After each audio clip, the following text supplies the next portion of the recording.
इस वीडियो में हम करेंगे chapter number 3 pair of linear equations in two variables के मोस्ट इंपोर्टेंट एमसीक्यूज। तो चलिए स्टार्ट करते हैं। फर्स्ट क्वेश्चन आपका general form of pair of linear equation in two variable. Linear equation कौन सी होती है? इसमें मैक्सिमम पावर कितनी होती है? 1 होती है। ठीक है, तो देखो इसमें स्क्वायर आ रहा है तो ये कट हो गया, और ठीक है हम इसमें अगर ऑप्शन नंबर सी देखें तो ये होती है हमारी लीनियर इक्वेशन की एक general form, a x plus b y plus c is equal to 0। ठीक है, या फिर हम क्या बोल सकते हैं, मतलब यहाँ पे तो कोई भी नंबर हो सकता है ना, जैसे डी ई एफ, ये तो नंबर चेंज होते रहते हैं हमारे। ठीक है, तो ये दोनों ही क्या है हमारे जनरल फॉर्म में लीनियर इक्वेशन के। ये भी आंसर सही था, बट इसमें दो दो दे रखे तो इसलिए हमें ऑप्शन नंबर सी को राइट मानना है। सेकंड क्वेश्चन है, a pair of linear equation can have maximum how many solution. Linear equation में कितने सॉल्यूशन हो सकते हैं? इसमें इनफाइनाइट सॉल्यूशन हो सकते हैं। जैसे मैंने कोई इक्वेशन बनाई 2x minus 3y is equal to 0, तो यहाँ पे मैं जब जितनी बार x की वैल्यू चेंज करूंगा उतनी बार y की मेरे पास अलग वैल्यू होगी। तो इसमें हम कितने मर्जी सॉल्यूशन बना लें, x की कुछ और वैल्यू पुट करेंगे तो y की दूसरी आएगी, तो इसमें हम इनफाइनाइट सॉल्यूशन बना सकते हैं। ठीक है, जैसे x की वैल्यू मैंने 2 पुट करी, ठीक है, x की वैल्यू मैंने 2 पुट कर दी, तो यहाँ पे कितना हो गया, और ये y हो जाएगा इज इक्वल टू 0, ये 4 हो गया, और ये उधर जाके 3y हो गया, तो y की वैल्यू कितनी आएगी 4/3। तो ऐसा आप कुछ भी नंबर पुट कर सकते हो तो y की आपको अलग वैल्यू मिलेगी। इट मींस कि linear equation has infinite many solution. Third question है, if two line intersect at one point number of solution is. अब देखो आपको बस समझ के चलना, अगर आप मैथ को समझोगे तो आप बड़े इजीली सारे क्वेश्चन सॉल्व कर लोगे, बट अगर रट्टा लगाने की कोशिश करोगे तो कभी भी आगे नहीं बढ़ पाओगे, तो आप एक दो क्वेश्चन तक ही लिमिटेड रह जाओगे। तो देखो यहाँ पे क्या लिखा है, इफ टू लाइन इंटरसेक्ट। अब जो लाइन है ना, वो जितनी बार इंटरसेक्ट करेगी उतने उतने उसके सॉल्यूशन होंगे। यहाँ पे देखो ये दो लाइन ली मैंने, ये कितनी बार इंटरसेक्ट कर रही है? एक बार इंटरसेक्ट कर रही है तो उसके एक सॉल्यूशन हो गया। जैसे ये मैंने एक लाइन ली, अब ये लाइन ली, यहाँ पे देखो यहाँ पे कितनी बार इंटरसेक्ट कर रही है लाइंस, एक यहाँ पे कर रही है, यहाँ पे भी कर रही है, यहाँ पे कर रही है, यहाँ पे कर रही है, यहाँ पे कर रही है, तो इट मीन्स इसके कितने सॉल्यूशन होंगे? 5 सॉल्यूशन होंगे। तो मतलब आपको ये देखना है कि लाइन कितनी बार इंटरसेक्ट कर रही है, जितनी बार इंटरसेक्ट करेगी उतने उसके नंबर ऑफ सॉल्यूशन होंगे। तो यहाँ पे क्या लिखा है, 1 पॉइंट में, एक ही पॉइंट में इंटरसेक्ट कर रही है, तो इट मींस इसके कितने सॉल्यूशन होंगे? 1 सॉल्यूशन होगा।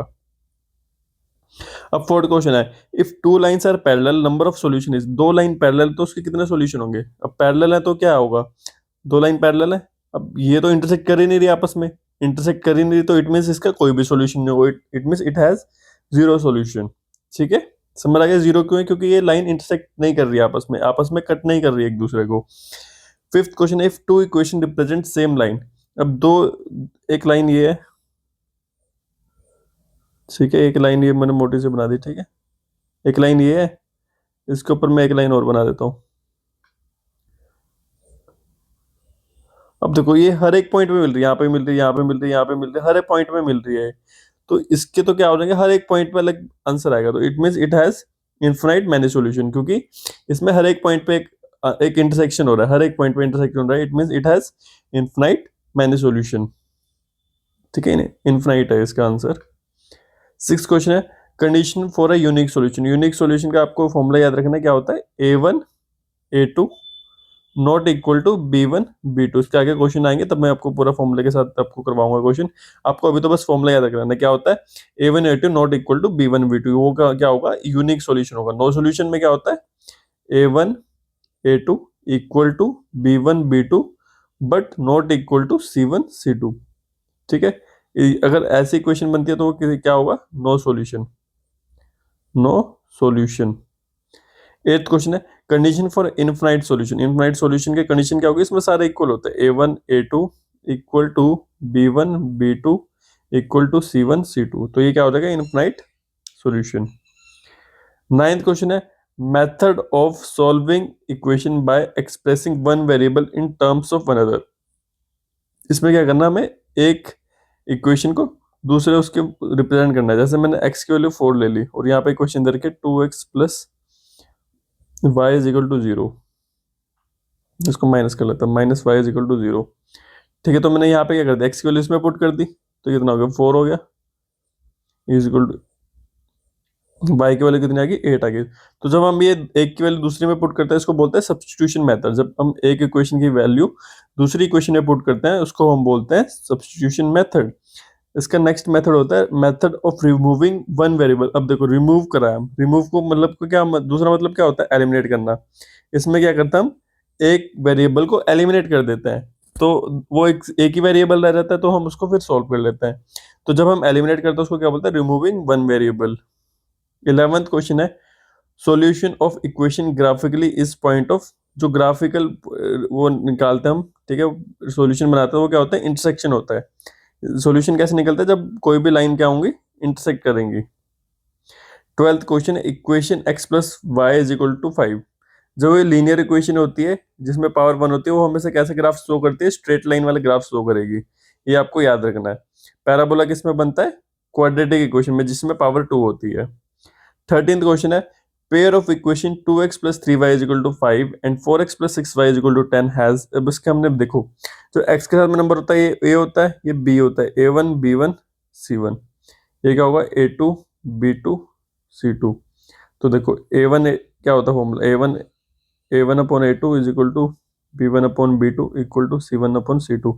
तो ऐसे मैं इनको लगा के देखना, 2/4 क्या हो जाएगा, 3/6, और ये क्या हो जाएगा 5/10।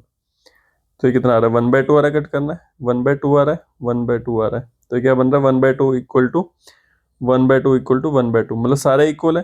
तो जब मैंने बताया था ना, जब सारे इक्वल होते हैं तो कौन सा सॉल्यूशन बनता है आपका, इनफिनाइट सॉल्यूशन बनता है। इसमें बहुत सारे आंसर्स निकलेंगे, इनफिनाइट सॉल्यूशन। अब अगेन दे रखा है ये। अब देखो जब कोई नंबर नहीं तो आप बोलोगे इसमें तो एक ही वैल्यू गिवन नहीं है। जब कोई नंबर नहीं होता तो उसको हम क्या लेते हैं, 1 लेते हैं। तो 1 लेना आपको, ठीक है। तो a1 हो गया, a2 हो गया, सॉरी b1 हो गया, a1 b1 c1 a2 b2 c2। तो ये क्या हो जाएगा, 1/1 हो जाएगा, ये 1/1 हो जाएगा, और ये 5/7। अब ये तो देखो जो इसमें पहले वाला वो तो इक्वल है, बट सेकंड वाला इक्वल नहीं है। तो इट मीन्स ये क्या बन रहा है, a1 a2 equal equal to b1 b2 but not equal to c1 c2। तो ये किसमें था, ये वाला फॉर्मूला कब लगता है हमारा, जब क्या होता है हमारा नो सॉल्यूशन होता है। नो सॉल्यूशन का फॉर्मूला क्या होता है, a1 a2 equal to b1 b2 but not equal to c1 c2। जब सारे इक्वल होंगे वो किसका बन जाएगा, इनफाइनाइट सॉल्यूशन का बन जाएगा। Pair of equation x plus y is equal to 5। इसमें देखो इसमें क्या बन रहा है हमारा, 1/1 बन रहा है, और 1/-1 बन रहा है, इज इक्वल टू 5/1 बन रहा है। मतलब ये भी इक्वल है, ये भी इक्वल है। तो ये कौन सा बन गया हमारा, a1 a2 not equal to b1 b2। तो ये किसमें था हमारा, यूनिक सॉल्यूशन में, option number A. 16th question है graph of pair of linear equation. Linear equation का ग्राफ कैसा होता है, अभी हमने ऊपर करा था क्वेश्चन, स्ट्रेट लाइन होता है। कंसिस्टेंट सिस्टम हैज, कंसिस्टेंट में क्या होता है, जो कंसिस्टेंट होता है उसमें कोई ना कोई सॉल्यूशन निकलता है, एटलीस्ट वन सॉल्यूशन, एक सॉल्यूशन तो होगा, एक से ज्यादा भी हो सकता है, बट एक तो कम से कम होगा ही, ठीक है। तो जो भी हमारा मतलब यूनिक सॉल्यूशन होता है, यूनिक और इनफिनाइट सॉल्यूशन होता है, ये हमारे क्या होता है, कंसिस्टेंट होता है, क्योंकि इसमें कोई ना कोई हमारा आंसर तो निकल रहा है ना, कोई ना कोई सॉल्यूशन तो निकल रहा है। बट आपका जो होता है नो सॉल्यूशन, किसमें होता है, नो सॉल्यूशन वाला क्या होता है आपका, इनकंसिस्टेंट होता है, इसमें कोई आंसर नहीं निकलता हमारा। Inconsistent system has no solution, ये किसमें होता है, जब हमारी लाइन पैरेलल होती है, ठीक है। वन सॉल्यूशन कब होता है, जब इंटरसेक्ट करती है एक पॉइंट पे। इनफिनाइट होता है जब लाइन के ऊपर लाइन आती है, जब कोइंसिडेंट लाइंस होती हैं। 19 द इंडिपेंडेंट इक्वेशन है, इंडिपेंडेंट इक्वेशन के क्या होंगे, इसके यूनिक सॉल्यूशन होंगे, ठीक है। 20 द डिपेंडेंट इक्वेशन के क्या होंगे, डिपेंडेंट इक्वेशन के इनफिनाइट सॉल्यूशन होंगे, क्योंकि जब एक दूसरे पे इक्वेशन डिपेंड कर रही है तो x की वैल्यू जब हम फर्स्ट इक्वेशन में दूसरी डालेंगे तो y की वैल्यू क्या होगी, अलग आएगी। तो ऐसे ही हमारी हर पॉइंट पे अलग वैल्यू आएगी। तो इट मीन्स ये क्या है, जितने मर्जी इसमें सॉल्यूशन निकाल लो, बट अगर इंडिपेंडेंट है तो इंडिपेंडेंट में आपका एक ही सॉल्यूशन निकलेगा, यूनिक सॉल्यूशन निकलेगा, ठीक है। इस वीडियो में इतना ही। अगर आपको इस वीडियो का पार्ट 2 चाहिए तो कमेंट करके बताइए मेरे को, और किसी भी क्वेश्चन में डाउट है तो आप वो भी कमेंट सेक्शन में जाके पूछ सकते हैं। वीडियो अच्छा लगा तो वीडियो को लाइक करें और चैनल को सब्सक्राइब करें।